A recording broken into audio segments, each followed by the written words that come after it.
Hi friends, welcome back to my channel. நான் உங்கள் சசி. எல்லோரும் எப்படி இருக்கீங்க? சூப்பராக இருப்பீங்க அப்படின்னு நம்புகிறேன். இன்றைக்கி விலாக் பார்த்தீங்கன்னா ஒரு சண்டே அன்றைக்கி எடுத்த விலாக் தான். அதாவது என் பையன் வந்து ஊருக்கு போகிறதுக்கு மொதல் நாள் எடுத்த விலாகு. இந்த ஃப்ரைடே சாட்டர்டே இதெல்லாம் லீவ் வந்துருச்சு இல்லையா, 3 நாள், அந்த சண்டே அன்றைக்கி எடுத்து நானும் பட்டர் சிக்கனும் வந்து கேட்டிருந்தேன். சரி, நான் இதுவரை செஞ்சதே கிடையாது, இப்போ தான் ஃபஸ்ட் டைம். சரி, அதையும் உங்களுக்கு ஷேர் பண்ணிக்கலாம். ஆனால் ஃபஸ்ட் டைம் தான் செஞ்சேன், ரொம்ப சூப்பராக வந்துருந்தது. இது வந்து நான் ஒரு 1/2 கிலோ அளவுக்கு மைதா எடுத்துக்கிட்டேன். தேவையான அளவு உப்பு சேர்த்துக்கோங்க.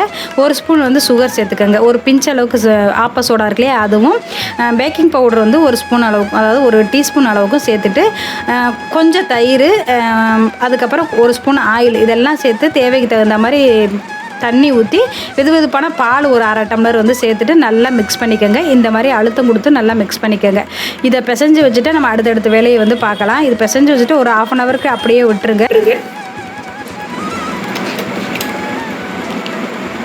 பட்டர் சிக்கனுக்கு நான் வந்து ஒரு 1/4 கிலோ அளவுக்கு தான் போன்லெஸ் வந்து சிக்கன் வாங்கியிருந்தேன். இதில் வந்து கொஞ்சம் தயிர், இஞ்சி பூண்டு பேஸ்ட்டு, காரத்துக்கு தகுந்த மாதிரி மிளகாய் தூள், காஷ்மீர் மிளகாய் தூள் இருந்தால் நீங்கள் சேர்த்துக்கலாம். அதுக்கப்புறம் கொஞ்சமாக வந்து உப்பு, இதுக்கு தேவையான அளவு எல்லாம் சேர்த்து பிசைஞ்சு வச்சுட்டு ஒரு 1/2 ஹவர் அப்படியே விட்டுருங்க. அதுவுமே ஒரு கொஞ்சம் நேரம் உருட்டு, கண்டிப்பாக ஒரு 1/2 ஹவர் அப்படியே வச்சுருங்க. அதுக்கப்புறம் வந்து நம்ம ஒரு கடாயில் ஒரு ஸ்பூன் அளவுக்கு பட்டர் வந்து சேர்த்துக்கலாம். இதில் 2 வெங்காயம், பெரிய வெங்காயத்தை கட் பண்ணி வச்சுருக்கேன், இதையும் இதில் சேர்த்துக்கலாம். ஸ்லைஸெல்லாம் கட் பண்ணலை, கொஞ்சம் பெருசு பெருசாக, ஏன்னா நம்ம வதக்கி அரைக்க தான் போகிறோம், அதனால் பெருசாக வந்து கட் பண்ணி வச்சுருக்கேன். இதோட ஒரு 4-5 பல்லு பூண்டு, ஒரு சின்ன துண்டு இஞ்சி, இதையும் வந்து சேர்த்துட்டு நல்லா வதக்கி விட்ருங்க. ரொம்ப வதங்கலாம் அவசியம் இல்லை. ஒரு கண்ணாடி பதம் வந்ததுக்கப்புறம் ஒரு 4-5 முந்திரியும் இதில் சேர்த்துக்கோங்க. அதையும் போட்டு நல்லா வதக்கிட்டு தக்காளி பழம் ஒரு 3 பழம் எடுத்திருக்கேன், அந்த 3 பழத்தையும் கட் பண்ணி இதில் சேர்த்துட்டு இதையும் நல்லா வதக்கி விட்டுக்கலாம். இந்த மசாலாவுக்கு தேவையான உப்பு மட்டும் நான் இதில் கொஞ்சமாக சேர்த்துக்கிறேன். ஆல்ரெடி நம்ம சிக்கனுக்கும் சேர்த்துருக்கோம். இந்த மசாலாவுக்கு தகுந்த மாதிரி இதையும் வந்து நீங்கள் சேர்த்துக்கோங்க, உப்பையும். என்கிட்ட காஷ்மீர் மிளகா இல்லை அப்படின்னு சொல்லிட்டு நான் கலருக்காக கொஞ்சம் மிளகாயை வந்து கிள்ளி போட்டுக்கிட்டேன். கொஞ்சம் காரத்துக்கு மிளகாய் தூளும் சேர்த்து நல்லா வதக்கி விட்டுட்டு ஒரு 2 நிமிஷத்துக்கு அப்படியே விட்டுட்டேன். அதுக்கப்புறம் ஒரு 1/2 டம்ளர் அளவுக்கு தண்ணி விட்டு கொஞ்சம் அப்படியே மூடி வச்சுட்டேன். ஏன்னா அது அந்த தக்காளி, வெங்காயம் இது எல்லாமே நல்லா வதங்கி வரட்டும் அப்படின்னு சொல்லிட்டு தண்ணி ஊற்றி மூடி வச்சுட்டேன். இது கொஞ்சம் நேரம் வேகட்டும் அப்படிங்கிற மாதிரி.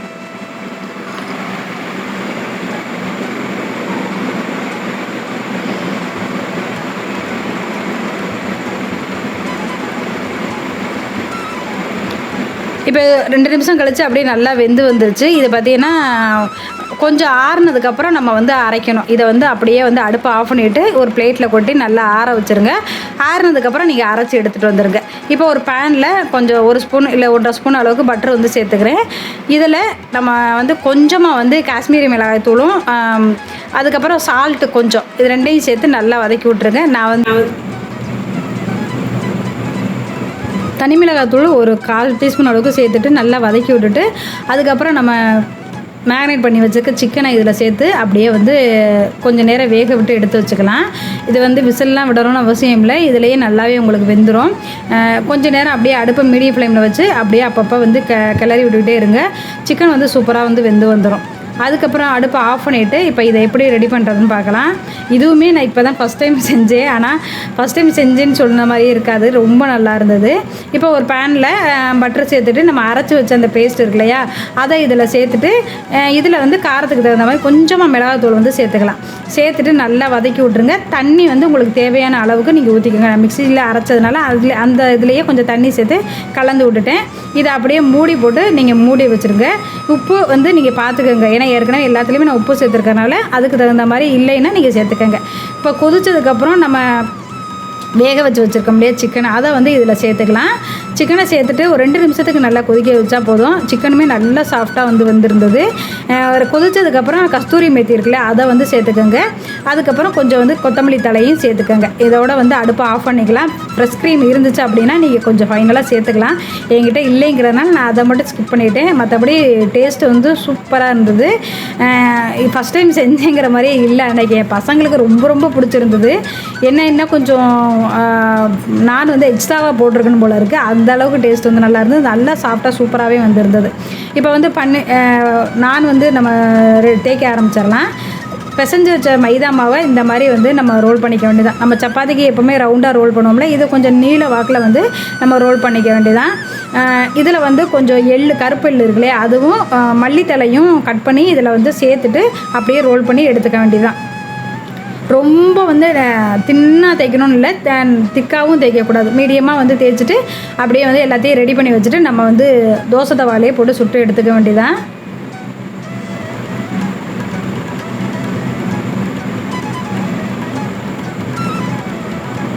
இப்போ இது நல்லா தேய்ச்சாச்சு. நான் ஒரு 2-3 தேய்ச்சி வச்சுட்டு தான் அதுக்கப்புறம் நான் போட ஆரம்பித்தேன். அப்போ தான் வந்து டக்கு டக்குன்னு போடலாம் அப்படிங்கிறதுனால. பசங்க என் பையன் ரெடி ஆயிடுச்சான்னு கேட்டுக்கிட்டே இருந்தான். ஏன்னா அது எப்படி வருதுன்னு எனக்கு தெரியலைங்கிறக்கா எல்லாமே நான் கொஞ்சம் கம்மியாக தான் நான் செய்வோன்னு சொல்லி செஞ்சுருந்தேன். ஒரு பக்கம் போட்டு வெந்ததுக்கப்புறம் இன்னொரு பக்கமும் திருப்பி போட்டு கொஞ்சம் பட்டரோ இல்லை ஆயிலோ ஸ்ப்ரெட் பண்ணிவிட்டு அப்படியே நீங்கள் எடுத்துக்க வேண்டியதான். எல்லாமே நான் போட்டு வச்சுட்டு தான் பசங்களுக்கு வந்து சாப்பாடே வச்சு கொடுத்தேன். இது வந்து பாருங்கள், 2 பக்கமே நல்லா இந்த மாதிரி வந்து நீங்கள் சுட்டு எடுத்துனீங்கனாலே போதும், சூப்பராக வந்து வரும். கறியிறாமல் ஒரு இப்போ நான் வந்து சூப்பராக ரெடி ஆயிடுச்சு. பசங்களுக்கு வச்சு கொடுத்துலான்னு சொல்லி ஒரு பிளேட்டில் 2 நானை வச்சு அப்படியே அந்த பட்டர் சிக்கனையும் சூப்பராக வச்சு சாப்பிட்டோம். ரொம்ப டேஸ்ட் நல்லா இருந்தது, நல்லா சாஃப்டாக வந்துருந்தது. நான் வந்து என்னால் ரொம்ப நேரம் வீடியோ எடுக்க முடியல, ஏன்னா டைமும் கொஞ்சம் ஆயிடுச்சா. எனக்கு சண்டேங்கிறனால கொஞ்சம் எந்திரிச்சது எல்லாமே கொஞ்சம் லேட்டு. அதுலேயும் இது செய்கிறதுக்கு கொஞ்சம் டைம் வேறு ஆயிடுச்சு. பசங்களுக்கு வந்து பசிக்குதுன்னு சொல்ல ஆரம்பிச்சிட்டாங்க. சரின்ட்டு டக்கு டக்குன்னு வந்து வச்சு கொடுத்துட்டேன். உண்மையிலே இந்த ரெசிபி நீங்கள் ட்ரை பண்ணி பாருங்கள், ரொம்ப நல்லாயிருக்கும். அடுத்து வந்து பார்த்திங்கன்னா கொஞ்சம் பிரேக் எடுத்துகிட்டு இன்றைக்கி வந்து சீரக சம்பா ரைஸில் மட்டன் பிரியாணி தான் வந்து செய்ய போகிறோம். மத்தியானத்துக்கு அதுதான் வந்து என் பையன் வேணும்னு சொல்லியிருந்தான். சரின்ட்டு அதை செஞ்சிடலாம் அப்படின்னு சொல்லிட்டு, ஏன்னா அவன் ஊருக்கு போகிறதுனால அவனுக்கு பிடிச்சதை செஞ்சு கொடுத்துடலாம் அப்படின்னு சொல்லிட்டு அதுதான் வந்து ரெடி பண்ணிக்கிட்டு இருக்கேன். பிரியாணி செய்கிறதுக்கு பச்சை மிளகா, ஒரு 4-5 பச்சை மிளகா, மல்லித்தலை, புதினா இது எல்லாமே வந்து நல்லா அலசிட்டு மிக்ஸி ஜாரில் போட்டு கொஞ்சம் குறப்பாக அரைச்சி எடுத்துக்கலாம். சாப்பிட்டு முடித்த கையோடையே நம்ம அடுத்து செய்ய முடியாது இல்லையா, அதனால் கொஞ்சம் பிரேக் எடுத்துட்டு தான் நான் செய்யவே ஸ்டார்ட் பண்ணேன். பிரியாணி வந்து ஒரு 10 நிமிஷம் வேலை தான். எல்லாமே ரெடி பண்ணிவிட்டா ஒரு 10-1/4 மணி நேரத்தில் நம்ம செஞ்சு முடிச்சிடலாம். நான் வந்து பிரியாணிக்கு எப்போவுமே வந்து நெய் முதல்ல ஊற்றவே மாட்டேன், ஃபைனலாக கடைசியாக தான் ஊற்றுவேன். அதனால் நான் ஆயில் தான் எப்போவுமே ஊற்றுவேன். ஆயிலை ஊற்றிட்டு பட்டை, கிராம்பு, ஏலக்காய், பிரிஞ்சி இலை, அதுக்கப்புறம் இந்த கல்பாசி எல்லாமே, அதாவது பிரியாணிக்கு நம்ம என்னென்னலாம் தாளிக்க போடுவோமோ அது எல்லாமே போட்டுக்கலாம். நான் பெரும்பாலும் வந்து இந்த மாதிரி ஹோல் 5 ஸ்பைசஸ்லாம் வந்து நான் போடவே மாட்டேன், ஏன்னா நான் அது பவுட்ரு பண்ணி வச்சுருப்பேன், அதுதான் போடுவேன். ஏதாவது ஒரு பீஸ் வந்து சாப்பிடும்போது வந்துட்டால் கூட இந்த பசங்க வந்து அந்த பிரியாணியவே வேணாம்னு சொல்கிற அளவுக்கு முகம் மாறி போயிடும். அதனாலே நான் பெரும்பாலும் அந்த இது போட மாட்டேன் ரொம்ப. சரி இன்றைக்கி கொஞ்சம் போடுவோம், இப்படி தான் இருக்கிற மாதிரி. அது கரெக்டாக என் பொண்ணு சாப்பிடையில அந்த பட்டை வந்து அவள் வாயில் கடிபட்டுருச்சு. என்னை அவ்வளோ திட்டுனா ஏன் இதை போட்டிங்க அப்படிங்கிற, அதனாலே நான் பெரும்பாலும் போட மாட்டேன். இதெல்லாம் போட்டு நல்லா பொரிஞ்சதுக்கப்புறம் வெங்காயம் கட் பண்ணி வச்சுருக்கேன், அதையும் போட்டுட்டு இஞ்சி பூண்டு பேஸ்ட்டு போட்டு நல்லா பச்சை வாசனை போகிற அளவுக்கு வதக்கிக்கோங்க. இப்போ நம்ம அரைச்சி வச்ச அந்த புதினா, பச்சை மிளகா இருக்கு இல்லையா, அதை வந்து இதில் சேர்த்துட்டு அதோட பச்சை வாசனை போகிற வரைக்கும் நல்லா வதக்கி விட்டுக்கோங்க. ஒரு தக்காளி பழம் நான் 3 பழம் எடுத்திருக்கேன். இந்த 3 பழத்தையும் குட்டி குட்டியாக கட் பண்ணியிருக்கேன், அதையும் இதில் சேர்த்துக்கலாம். இந்த பிரியாணிக்கு தேவையான அளவு உப்பு இந்த தக்காளி வதங்கும் போதே போட்டுருங்க. அப்போ தக்காளி வந்து உங்களுக்கு சீக்கிரமாக வதங்கிடும். சீரக சம்பா அரிசி நான் இதுக்காகவே வாங்கினேன். பெரும்பாலும் வாங்கியெல்லாம் ஸ்டாக் வச்சுக்கிறது இல்லை, என் பையன் கேட்டாங்கிறக்காக நான் வந்து வாங்கியிருந்தேன். இதில் வந்து நான் 2.25 கப் அளவுக்கு இன்றைக்கி வந்து ரைஸ் வந்து எடுத்துக்கிறேன். தக்காளி வதங்க வச்சுட்டு அப்போ தான் வந்து ரைஸை ஊற வைக்கவே போகிறேன். ஏன்னா அந்த டைம் போதும் அந்த பிரியாணி செய்கிறதுக்கு. ரொம்ப நேரம் ஊறணும் அப்படின்லாம் அவசியம் கிடையாது. இந்த தக்காளி வதங்குது இல்லையா, அந்த மட்டன் வேகிற டைம் இது எல்லாமே சேர்த்து ஒரு 1/2 மணி நேரம் இருக்கும். அந்த டைம் போதுங்கிறதுனால நான் வந்து ஊற வச்சுட்டேன். இப்போ இந்த தக்காளி இதெல்லாம் பார்த்திங்கன்னா ஓரளவுக்கு இப்போ இது காரத்துக்கு தகுந்த மாதிரி மிளகாய் தூள் வந்து சேர்த்துக்கலாம். நான் வந்து ஒரு 1.5 டேபிள் ஸ்பூன் அளவுக்கு மிளகாய் தூள் வந்து சேர்த்துக்கிறேன். இதெல்லாம் சேர்த்துட்டு ஒரு 1/2 ஸ்பூன் அளவுக்கு தனியாத்தூள் வந்து சேர்த்துக்கிறேன். ரொம்ப வந்து சேர்க்க மாட்டேன், ஒரு 1/2 ஸ்பூன் அளவுக்கு மட்டும் சேர்த்துட்டு நல்லா அதோட பச்சை வாசனை போகிற அளவுக்கு வதக்கி விட்ருங்க. இது நல்லாவே வதங்கட்டும். வதங்கினதுக்கப்புறம் இதில் வந்து ஒரு 1.5 டேபிள் ஸ்பூன் அளவுக்கு தயிர் வந்து இதில் சேர்த்துக்கலாம். நல்லா கெட்டி தயிராக இருந்தால் ஒரு 1.5 டேபிள் ஸ்பூன் அளவுக்கு சேர்த்துக்கோங்க. இதையும் நல்லா வதக்கி விட்ருங்க. நிறைய பேர் வந்து தேங்காய் பால் ஊற்றியும் வைப்பாங்க. எனக்கு வந்து பிரியாணியில் தேங்காய் பால் ஊற்றி செய்கிறது அந்தளவுக்கு பிடிக்காது, அதனால் நான் வந்து அந்த மாதிரி செய்யவும் மாட்டேன். இதெல்லாம் வதக்குனதுக்கப்புறம் நம்ம க்ளீன் பண்ணி வச்சுருக்க மட்டனையும் இதில் சேர்த்துக்கலாம். சேர்த்துட்டு நல்லா மிக்ஸ் பண்ணிடுங்க. அந்த மட்டனில் அந்த மசாலாலாம் மிக்ஸ் ஆகிற மாதிரி நல்லா மிக்ஸ் பண்ணி விட்ருங்க. கொஞ்சம் நேரத்துக்கு அப்படியே மூடி போட்டு க்ளோஸ் பண்ணி வைங்க. அது மசாலா நல்லா அதாவது தண்ணி விட்டு நல்லா கொதிச்சு வரும்.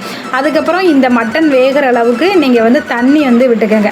ஏன்னா மட்டன் கொஞ்சம் கூட டைம் எடுத்தால் வேகும். அதாவது ஃபுல்லாக மட்டன் வேகணும்னு அவசியம் இல்லை. ஒரு அரை வேக்காடு வந்து வெந்தால் போதும். அதுக்கப்புறம் நம்ம ரைஸோடு சேர்த்து வேக வச்சுக்கலாம். அதனால் நான் எப்போவுமே மட்டனை தனியாக வேக வச்சு தான் பிரியாணி பண்ணுவேன். இந்த தடவை தான் அப்படியே மொத்தமாக வந்து செய்கிறான்னு சொல்லி அப்படியே ஃபுல்லாக வதக்கி விட்டுட்டு நான் வந்து அதுக்கப்புறம் தான் அரிசி வந்து போட போகிறேன். இப்போ தேவையான அளவு தண்ணி ஊற்றிட்டேன். இதை அப்படி மூடி போட்டு ஒரு 2 விசிலும் ஒரு 3 விசில் விட்டு நான் எடுத்துக்கிறேன். அப்போ மட்டன் வந்து நல்லா வெந்திருக்கும். அதுக்கப்புறம் நம்ம வந்து ரைஸ் வந்து சேர்க்கலாம்.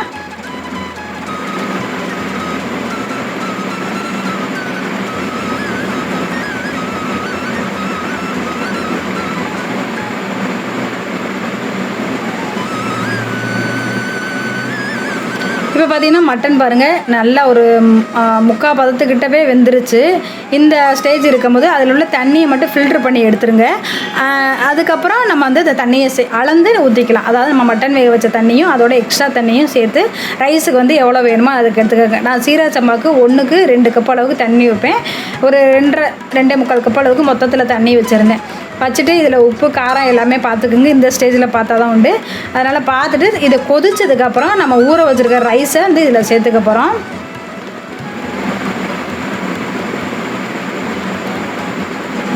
இப்போ சீரக சம்பாலேயே 2 வெரைட்டி இருக்குது. ஒன்று புது அரிசி, ஒன்று பழைய அரிசி. பழைய அரிசினா கொஞ்சம் நின்று வேகும், தண்ணி கொஞ்சம் கூட தேவைப்படும். புது அரிசினா டக்குன்னு குழஞ்சிரும், தண்ணி கம்மியாக தேவைப்படும். நீங்கள் கடையில் வாங்கும் போதே பழைய அரிசின்னு கேட்டே வாங்குங்க. அப்போ தான் வந்து உங்களுக்கு நல்லா நின்று வேகும், பிரியாணி குழஞ்சி போகாமல் இருக்கும். இப்போ ரைஸ் எல்லாம் போட்டாச்சு, நல்லா மிக்ஸ் பண்ணியாச்சு. இது கொஞ்சம் நேரம் அப்படியே வந்து மூடி வச்சுருக்கேன். கொதி வந்ததுக்கப்புறம் நல்லா மிக்ஸ் பண்ணிடுங்க. மிக்ஸ் பண்ணிவிட்டு அரிசி வந்து இப்போ ஒரு அரை எலுமிச்சம்பழத்தை இதில் பிழிஞ்சு விட்ருங்க. ஏன்னா நம்ம தக்காளி வந்து கம்மியாக தான் சேர்த்துருக்கோம். ரொம்ப வேணாம், சின்ன எலுமிச்சம்பழமாக ஒரு அரை எலுமிச்சம்பழத்தை நல்லா பிழிஞ்சு விட்ருங்க. இப்போ வந்து எல்லாம் மிக்ஸ் பண்ணி முடிச்சதுக்கப்புறம் ஃபைனலாக ஒரு 2 டேபிள் ஸ்பூன் அளவுக்கு நெய் வந்து விட்டுக்கோங்க. இந்த ஸ்டேஜில் நான் நெய் விடுவேன். முதலையே வந்து தாராளமாக நெய்யெல்லாம் விடுறது கிடையாது. இப்போ நெய்யை நல்லாவே குறைச்சாச்சு. இதில் பார்த்திங்கன்னா நெய்யெல்லாம் நிறைய இருக்காது. நெய் நல்லா விட்டுட்டு அதுக்கப்புறம் நல்லா மிக்ஸ் பண்ணிடுங்க.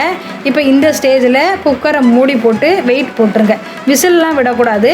அப்படியே வந்து அடியில் வந்து ஒரு பழைய தோசைக்கல்லை வந்து வச்சுருக்கேன். மீடியம் ஃப்ளேமில் ஒரு 5 நிமிஷம் இருந்தாலே போதும்.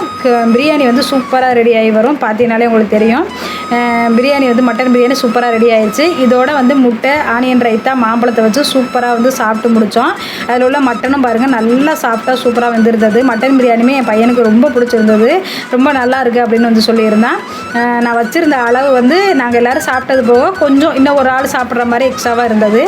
மத்தியானம் பிரியாணிலாம் சாப்பிட்டு முடிச்சுட்டு ஈவினிங் போல் எங்கள் அம்மா அப்பா வந்து வரதா சொல்லியிருந்தாங்க. என் பையன் ஊருக்கு போகிறதுனால பார்த்துட்டு போகலாம் அப்படின்னு. என் தங்கச்சி ஊருக்கு போயிட்டு அப்படியே வந்து இங்கே வரதா சொன்னாங்க. சரி அவங்க வருவாங்கன்னு சொல்லிட்டு மாவு இருந்தது, பணியார மாவு. அதனால் இனிப்பு பணியாரம் கொஞ்சம் வந்து நான் செஞ்சு அவங்க வருவாங்கிறக்காக நான் ஊற்றி வச்சுருந்தேன். இனிப்பு பணியாரமே ரொம்ப நல்லா இருந்தது டேஸ்ட்டு. உங்களுக்கு வேணுன்னா ரெசிபி வந்து சொல்லுங்கள், நான் வந்து இன்னொரு நாளைக்கு போடுறேன். அதுக்கப்புறம் இதோட இந்த வீடியோவை நான் முடிச்சுக்கிறேன். இந்த வீடியோ உங்கள் எல்லாருக்குமே பிடிச்சிருக்கும்னு நினைக்கிறேன். பிடிச்சிருந்துச்சுன்னா லைக் பண்ணி சப்போர்ட் பண்ணுங்கள். கீழே ஹைப்னு ஒரு பட்டன் இருக்கும், அதையும் கிளிக் பண்ணிக்கோங்க. எனக்கு ரொம்ப ஹெல்ப்ஃபுல்லாக இருக்கும். இதே மாதிரி வேறு ஒரு இன்ட்ரெஸ்டிங்கான விழா கூட நெக்ஸ்ட் வீடியோவில் மீட் பண்ணலாம். அது வரைக்கும் பாய்.